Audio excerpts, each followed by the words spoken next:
when a case refuses to end. By the time investigators reached the final phase of their review, the 15th Circle had already changed the case. Not because it produced new evidence, not because it identified a suspect, but because it redefined the story. For years, the investigation had moved forward under a quiet assumption that the danger was over, that whatever happened in Grayridge belonged to the past. The 15th Circle erased that comfort. It suggested something far more unsettling, that the case was not dormant. It was dormant by design. The final review.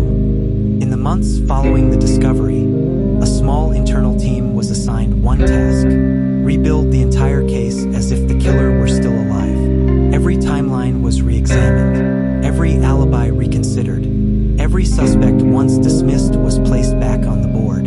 Investigators noticed something they had missed before, not in what the offender did, but in what he avoided.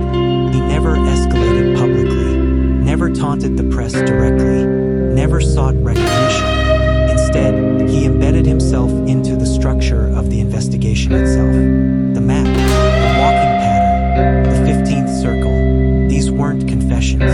They were instructions. The offender who controlled distance.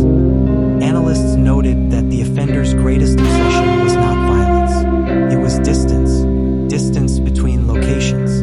Distance between discovery and understanding. Distance between the crimes and their meaning. The killer did not rush. He measured. He placed himself just close enough to the investigation to influence it, and just far enough away to remain untouched. The 15th Circle sat perfectly within that philosophy, close enough to be found, far enough to change nothing. The town that couldn't move on. Grayridge tried to continue. Shops reopened. Schools adjusted schedules. Town meetings returned to mundane concerns. But something fundamental had shifted. People no longer asked who did it. They asked where he was. Parents watched crowds instead of clocks. Strangers were studied longer than necessary. Silence became suspicious. The 15th Circle did what no crime scene ever had. It made the entire town feel like one.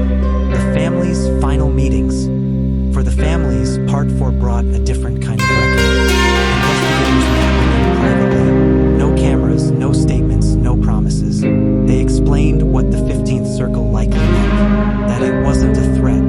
That it wasn't a warning. It was a reminder. Some families found comfort in that. Others found anger. One father said simply, "If he wanted to hurt us again, he succeeded." Another mother asked the question no one could answer. "If he's still out there, does he know our names?" There was no response. The case that rejected closure. Eventually, the task force reached a conclusion that would never appear in an official report. This case was never meant to end cleanly.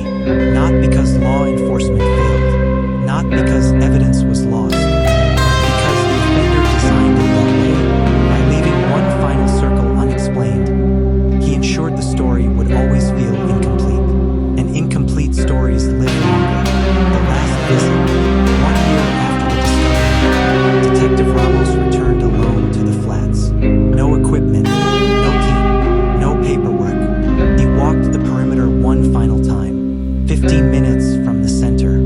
He stood where the stones once lay and looked outward, not inward. Later, he would say this: that place wasn't about what he did. It was about what he wanted us to do next.